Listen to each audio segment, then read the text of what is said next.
세상에 참 별난 아버지들이 많습니다. 지난주에 미국 라스베가스에서 이런 일이 있었어요. 한 남자가 실수로 차에다가 열쇠를 놓고 문을 잠가버렸습니다. 난감하죠. 그런 경우 혹시 있으셨어요?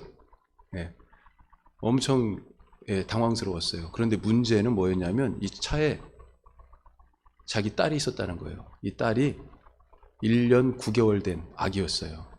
지금 아기가 차에 타고 있는데 문을 잠그고 열쇠가 그 안에 있다. 이 아빠 경찰에 도움을 요청했습니다. 순찰차가 빨리 왔어요. 순찰차가 왔지만 이 차를 열 수가 없잖아요. 그래서 서비스를 부르고 문 여는 서비스를 부른 거죠.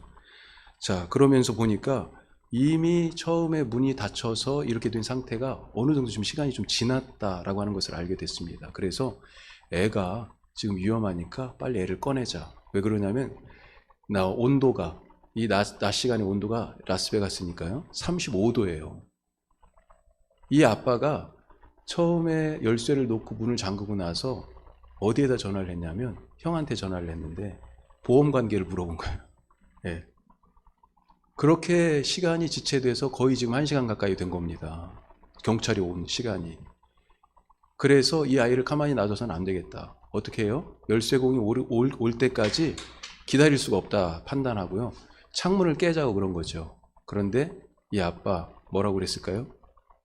안 된다고 그런 겁니다. 거부했습니다. 창문을 깰 수 없다고. 왜요? 새 차라서. 새 차 상하기 때문에. 그리고 이 차가 부서지고 그렇게 창문을 깨가지고 고쳐야 되는데 자기는 돈이 없어서 못 고친다는 거예요. 하여튼 여러 가지 말이 잘 안 되는데 결국은 이 아버지가 거부했는데도 불구하고 경찰관들이 더 이상 놔줘서는 안 되겠다 판단하고 창문을 깼습니다. 그리고 아이를 구했어요. 그런데 안타깝게도 아이가 이미 죽었습니다. 우리는 지난주에 이런 세상의 이상한 아버지와 정반대인 또 다른 아버지의 이야기를 들었습니다. 둘째 아들이 버젓이 건강하게 살아계신 아버지에게 유산을 미리 달라고 해가지고 그걸 받아 집을 나갔습니다. 이제 내 인생은 내가 하겠다고, 내 삶은 내 거니까 상관하지 마시라고. 그렇게 나갔던 아들이 누더기 옷에 돼지똥 냄새가 풀풀 나는 그런 완전 거지꼴로 다시 집에 왔어요. 이게 무슨 염치도 없이 이게. 하지만 아버지는 아무런 조건 없이 다시 이 아들을 맞아들였습니다. 그냥 보통 맞아준 게 아니고요.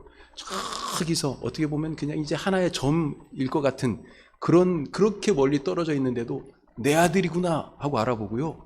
맨발로 뛰어나간 거예요. 그렇게 맞아주셨습니다. 이 아들이 한 것이 뭡니까? 아버지의 마음을 후벼파고 모욕하고 주신 재산을 다 탕진한 것밖에 없는데 아버지는 돌아온 아들에게 어떤 책임도 묻지 않고 아무런 어떤 징벌도 없이 그냥 다시 자기 아들로 맞아들였습니다. 더군다나 잔치까지 벌였어요. 동네 사람들 다 불러 모으고요.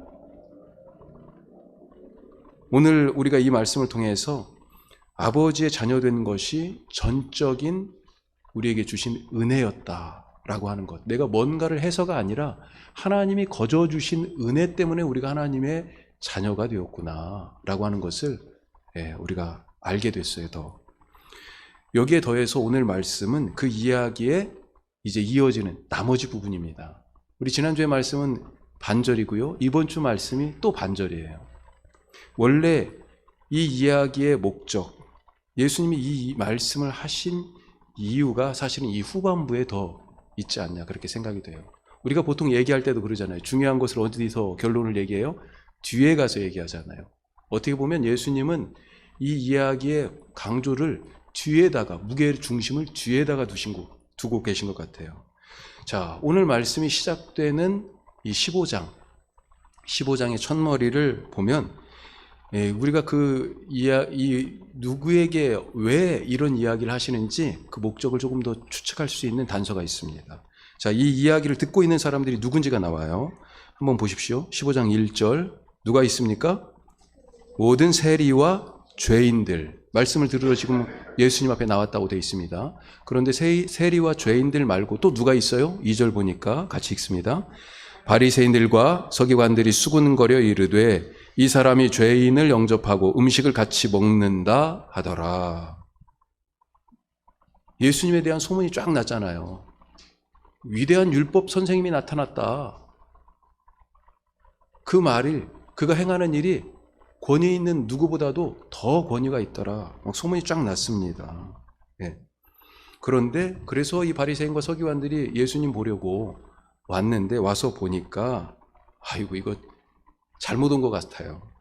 이 사람이 경건한 사람인 줄 알았더니 죄인들을 영접하고, 죄인들하고 지금 접촉하고 있어요. 비접촉해야 되는데 비접촉 시대라고 율법에 써 있거든요. 그런데 접촉하고 있습니다. 아무 거리낌 없이 같이 음식을 먹고 있어요. 끔찍한 일입니다. 고개를 절레절레 흔들면서 아니야 우리가 잘못 왔구나, 이렇게 지금 생각하고 있는 상황이에요. 그때 예수님께서 말씀하시는 거죠. 어떤 얘기를 하십니까? 잃어버린 것들에 대한 이야기를 연달아서 3개를 하시는 것입니다. 첫 번째는 어떤 거였습니까? 양 100마리가 있는 사람이 한 마리 양을 잃어버렸어요. 그래서 99마리를 우리에다 그대로 두고 잃어버린 한 마리를 찾아 나섰다라고 하는 잃어버린 양 한 마리를 찾은 목자 이야기. 두 번째는요, 한 여인이 동전이 10개가 있었어요. 이 10드라크마를 갖고 있었는데 동전 하나를 잃어버렸습니다. 그래서 밤에 등불을 환하게 집에다 켜고 구석구석, 심지어는 빗자루질까지 하면서 그렇게 잃어버린 동전을 찾고 있었다. 그 여인의 이야기. 그리고 세 번째가요, 우리가 소위 탕자의 비유라고 부르고 있는 오늘의 이야기. 이 이야기를 연달아서 해주신 거예요. 자, 이 이야기 지금 누가 듣고 있어요? 세리와 죄인들 뿐만 아니라 바리새인들과 서기관들이 같이 듣고 있습니다. 따라서 이 이야기에서 지금 얘기하는 이 이야기가 둘로 나눠져 있잖아요. 이 99마리, 이미 우리 안에 있는 99마리와 한 마리 잃은 양, 이미 여인의 손에 들려있는 9개의 동전과 잃어버린 1개의 동전, 이미 집에 있는 아들과 집 나간 잃어버린 아들. 누가 잃어버린 사람들입니까? 바로 지금 예수님 말씀 듣고 있는 사람 중에 이 죄인들, 이 세리들이 바로 잃어버린 사람들이라는 거죠. 이 사람들이 바로 잃어버린 동전이고 잃어버린 양이고 잃어버린 아들입니다. 자, 그러면 바리새인과 서기관들은 누굽니까?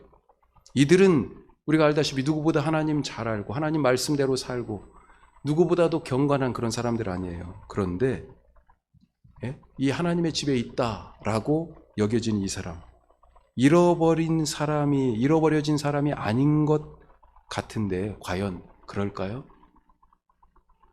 오늘 읽은 이 비유는 좀 더 정확하게 얘기하면 잃어버린 아들, 탕자의 비유라고 얘기하기보다는 잃어버린 두 아들의 비유입니다. 아까 말씀드린 것처럼 탕자의 비유는 앞의 이야기만 지금 해당하는 거예요.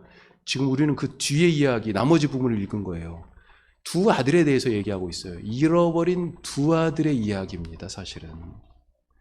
오늘 말씀해 보니까 집에 있던 큰아들이 밭에서 일을 하다가 돌아와요. 돌아오면서 깜짝 놀랍니다. 왜요? 아니, 우리 집에서 지금 무슨 일이 일어나는 것 같아요. 동네가 시끌벅적합니다. 음악 소리가 나고 사람들이 모여서 막 잔치에 완전히 보니까. 오늘이 무슨 날이지? 아니, 지금 집에 모든 일을 관장하고 있는 자기가 모르는데 자기 집에 지금 무슨 일이 있는 거잖아요. 그래서 종을 불러서 물어봅니다. 이게 무슨 일이냐? 집 나갔던 동생이 돌아왔다고. 주인님의 동생이 돌아왔다고 알려줍니다. 그래서 아버지가 너무 기뻐가지고 지금 동네 사람들 다 부르고 송아지 잡고 잔치를 벌이고 있어요. 그 소리입니다. 예, 알려주지요. 이 이야기를 들은 큰아들이 어떤 반응을 합니까? 집 나갔던 동생이 돌아왔는데 형이 하나도 안 기뻐요.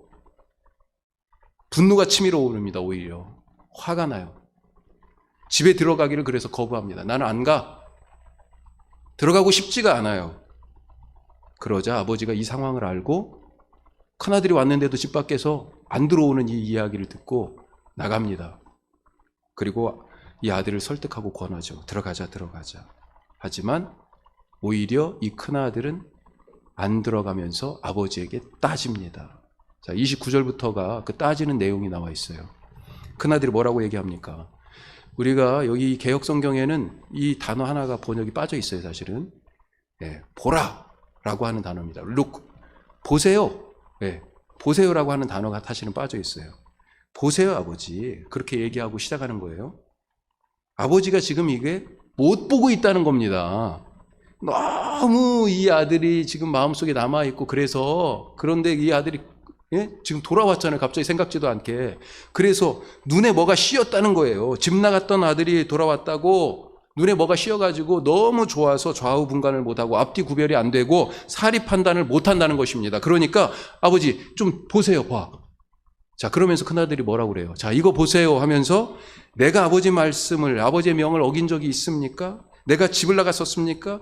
내가 평생 이 집 지키면서 아버지 곁에 있지 않았습니까? 얼마나 열심히 일했어요? 내가 아버지 실망시켜드린 적 있어요? 대체 이게 지금 뭐 하시는 겁니까? 나에게는 친구들하고 먹으라고 즐기라고 염소 새끼 한 마리나 주신 적 있어요? 그런데 얘가 뭘 했다고 지금 살찐 송아지 잡아가지고 잔치까지 버리시는 거예요. 아버지는 저놈이 아버지한테 어떤 짓을 했는지 잊어버리신 겁니까? 아버지 싫다고 멀쩡하게 살아계신 아버지한테 유산 받아가지고 죽은 사람 취급하면서 그렇게 아버지를 모욕하고 집 나갔었잖아요. 그놈이 거짓골 하다가 거짓골로 지금 이렇게 다시 돌아왔는데 아버지 화도 안 나요? 지금 그렇게 따지는 겁니다. 혼도 내고 책임도 묻고 그렇게 따끔하게 버릇을 고쳐놔야 그래야 이게 정의롭고 이게 공정한 것이지. 이렇게 감싸고 돌다가는 저놈 다시 그 버릇 못 고치고 다시 싸들고 집 나가요. 지금 그러는 거잖아요. 이건 틀렸습니다, 아버지. 나는 아버지 지금 이 결정에 찬성할 수 없어요. 나는 저 잔치에 같이 함께 참여할 수 없어요. 집에 안 들어갑니다. 지금 그렇게 얘기하고 있어요. 자, 우리 지난주에 하나님이 과연 공평하신가, 공정하신가 그런 말씀을 나눴었어요. 우리가 열심히 신앙생활하면서 하나님으로부터 어떤 칭찬과 상급, 인정을 기대하잖아요. 그래서 예전에 천국에 대한 간증들, 그런 간증들 얘기하지 않았었습니까? 나는 천국에 그렇게 하나님 앞에 열심히 했기 때문에 큰 집, 정말 멋진 집이 내게는 준비되어 있을 거야. 그런 상급이 내게 있어야지. 그런데 가보니까요, 비닐하우스예요? 이거 하나님 공정하지 않다는 거죠. 실망스러워요.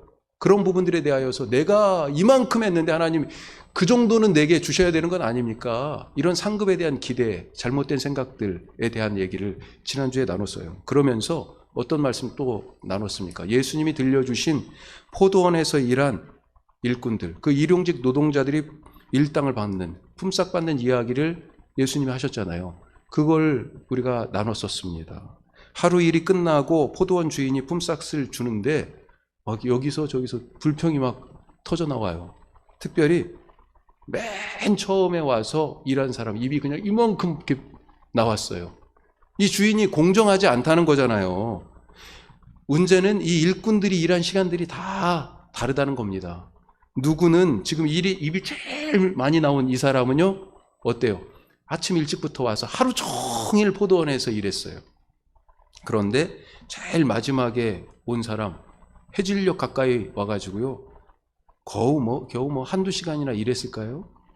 그런데 모두 똑같이 하루 품삯을 주는 이 주인을 보면서 이건 아니죠. 공정하지 않아요. 저 사람이 저만큼 받으면 그것보다 몇 배나 일을 많이 한 나는 몇 배로 더 받아야 되는 것 아닙니까? 라고 주인에게 불만을 쏟아놓고 있는 것입니다. 이의제기를 해요. 자, 그런데 이런 주인이 틀렸습니까? 약속을 어겼어요? 각자에게 주기로 한 품삯을 안 줬습니까? 근로계약서에 쓴 대로 그렇게 지급을 안 했어요? 나는 약속한 품삯을 다 받았지만 해질녘에 와서 한두 시간 그 정도밖에 일 안 한 그 사람도 주인이 보기에는 저 사람도 먹여 살릴 가족이 있는데 생각하고 은혜를 베풀어서 하루 품삯 다 준 이 주인이 잘못한 것이에요? 늦게 와서 적게 일한 사람이 하루 품삯을 받는 것을 보고 내가 화를 내는 게 이게 마땅합니까? 나는 내 몫의 일을 했고 내가 받기로 한 만큼 받았어요. 내 몫을 빼앗아서 그 사람에게 준 것도 아닙니다. 그런데 다른 사람이 은혜 입은 것이 내가 화가 날 일이냐 하는 것입니다. 돌아온 둘째 아들이 아버지에게 은혜를 입은 것이 그게 큰아들이 화를 낼 일이에요? 우리가 이 둘째 아들을 보통 탕자 이렇게 부릅니다. 영어로는 prodigal son 이렇게 얘기합니다. prodigal, 방탕하다 이런 뜻으로 볼 수 있지만 또 다른 뜻을 보면요, 후하다, 아끼지 않는다 이런 뜻도 있어요. 아마도 아무에게도 아끼지 않고 후하게 막 이렇게 퍼주는 것, 이것이 발전해서 해프다, 예? 방탕하다라고 하는 그런 뜻까지 나간 것 아닌가 이렇게 생각이 됩니다. 그래서 팀 켈러 목사님 같은 경우는, 제가 팀 켈러 목사님 혹시 쓰신 책을 누군가 보고 있다면 그 목사님 책 좀 보세요. 아주 좋은 책들이 많습니다. 이 목사님이 쓰신 책 중에 탕부 하나님 이런 제목의 책이 있어요. 하나님을요, 그런 의미에서 뭐라고 얘기했냐면 프로디갈 갓, 더 프로디갈 갓 이렇게 얘기했습니다. 탕부라고 불렀어요. 탕부. 탕자와 대비되는 의미로 탕부라고 부른 것입니다. 은혜를 너무 후하게 아끼지 않고 아무 조건 없이 막 퍼주시는 그런 분, 그런 하나님이시다라고 말하고 있는 것입니다. 하나님이 선하셔서 다른 이들에게 은혜를 아끼지 않고 베푸시는 것이 나에게 과연 문제가 되느냐라고 하는 거예요. 다른 사람이 하나님의 은혜를 막 아낌없이 받고, 그래서 하나님의 복을 막 받아가지고 이것도 하는 대로 잘 되고 저것도 형통한 것 같고 저 집은 자식들이 왜 이렇게 잘 돼? 그렇게 보여지는 것 같아서 내가 막 화가 나요? 어떻습니까? 자, 동생이 은혜를 입은 것을 보고 지금 형이 무척이나 화가 나 있습니다. 왜 화가 났을까요? 동생을 집안에 다시 들임으로써 자기 몫이 줄어들까봐. 신명기 21장에 보면 장작, 맏아들은 다른 아들들보다 2배를 더 받도록 되어 있습니다. 율법에. 이 집에 다른 아들들이 없다는 것을 전제로 하면 지금 두 아들이잖아요. 둘째 아들이 아버지의 유산을 받아갔어요. 아버지 전체 갖고 있던 재산 중에 사실은 그러니까 3분의 1을 받아간 겁니다. 맞죠? 나머지 3분의 2, 두 몫은 지금 큰아들 몫으로 남겨져 있고요. 한 몫, 3분의 1만 받아간 거예요. 3분의 1을 이미 받아가지고 이 나머지는 이제 자기 몫으로 남겨진 것이다 이렇게 생각했는데, 이 집 나갔던 아들이 그거 싹 쓰고 와가지고 이 동생이 다시 집에 왔는데 아버지가 받아주셨어요. 이 아버지가 나중에 어떻게 할까요? 너는 이미 받았으니까 아무것도 없이 그냥 이제 살아야 돼 이렇게 얘기할 것 같지 않다는 겁니다. 지금 자기 몫으로 남겨졌던 것 중에 또 얼마를 이 아들에게 지금 받아주신 것처럼 또 줄 것 같아요. 내 몫이 없어진다는 거예요. 나는 죽도록 일했는데 이 동생은 손가락 하나 까딱도 안 하고 자기 거라고 다 챙겨가지고 그렇게 가서 가지고 나가서 싹 쓰고 와가지고는 이제 또 자기 몫을 챙길 수도 있다 이런 생각을 하니까 화딱지가 나는 거죠. 거기다가 그러고 돌아온 이 동생이 지금 아버지 옆자리를 딱 차지하고 아버지의 사랑을 독차지하고 있으니까 이 얼마나 열받는 상황입니까? 큰아들은 아버지의 잔치에 참여하기를 그래서 완강하게 거부합니다. 왜 안 들어가요? 그 이유를 직접 얘기하잖아요. 자기 입으로. 29절 보세요. 자, 29절만 한번 읽습니다. 같이 읽습니다. 아버지께 대답하여 이르되 내가 여러 해 아버지를 섬겨 명을 어김이 없거늘 내게는 염소 새끼라도 주어 나와 내 벗으로 즐기게 하신 일이 없더니. 예, 그 앞에 부분이에요. 내가 여러 해 아버지와 같이 있으면서 아버지 집에서 집도 떠나지도 않고 아버지를 그렇게 말씀하신 대로 다 꼬박꼬박 잘 지키며 섬겨 명을 어긴 일이 없지 않았습니까? 내가 그렇게 아버지 말씀하면 그냥 껌뻑 죽고 토도 안 달고 그렇게 그 명을 하나라도 내가 지키지 않은 것이 없었는데, 이것이 바로 그 이유예요. 형이 아버지의 사랑을 잃고 있는 것은요, 착했기 때문입니다. 역설이에요. 너무 착해서 지금 아버지의 사랑으로부터 멀어지고 있는 거예요. 큰아들과 아버지의 사이를 갈라놓은 것은 동생처럼 불순종하고 집 떠나고 그래서 다 탕진한 죄 때문이 아니라 아버지 집에 남아서 아버지 말씀대로 다 했다는 자기 의 때문에 지금 아버지하고 멀어진 거예요. 그를 아버지의 잔치에 못 들어가게 막고 있는 것은 죄 때문이 아니라 내가 너무 죽을 죄인이어서 아버지 잔치에는 갈 수가 없어. 내가 아버지라고 불릴 수도 없어. 이런 게 아니고요. 그가 자랑하는 아버지 말씀대로 다 했다는 의로움 때문에 지금 그 잔치에 들어갈 수가 없는 것입니다. 누가 이 잔치에 지금 있어요? 둘째 아들입니다. 그런데 그는 죄인이에요. 반대로 누가 이 잔치에 들어가기를 거부해요? 큰아들이에요. 그는 아버지 말씀대로 살았다는 의인입니다. 하지만 그는 그 잔치에 들어가지 않아요. 거부합니다. 심지어 아버지가 나와서 달래고 가자 손을 잡아 끌어도요. 나는 안 가요. 안 간다고 버팁니다. 오늘 예수님하고 지금 다른 사람들이 같이 있는 자리에서 하신 말씀이에요. 그런데 그 자리에서 예수님이 지금 함께 먹고 있습니다. 천국 잔치예요. 예수님이 오셔가지고 이 땅에서 자꾸 누구하고 먹었다 마지막에도 드시는 이야기가 나오잖아요. 최후의 만찬. 그걸 우리가 또 예배에서 재현하잖아요. 그렇죠? 그 잔치, 그 먹는 것이 엄청 중요해요. 왜요? 그게 천국 잔치의 그림자이기 때문에 천국 잔치를 거기서 지금 이 땅에 오셔서 베푸신 거거든요. 이 예수님의 잔치에 같이 참여해서 누가 먹고 마시고 있습니까? 누가요?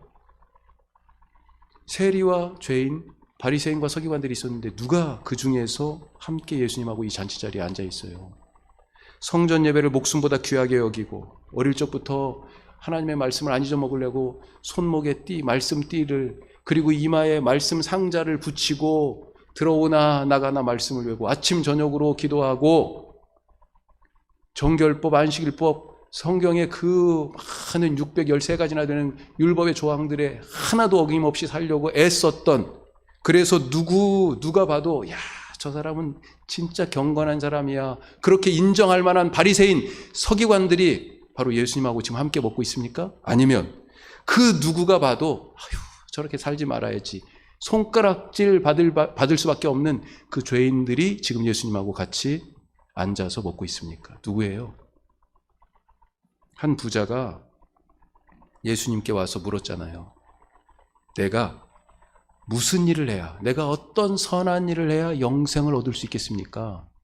예수님이 대답하셨죠.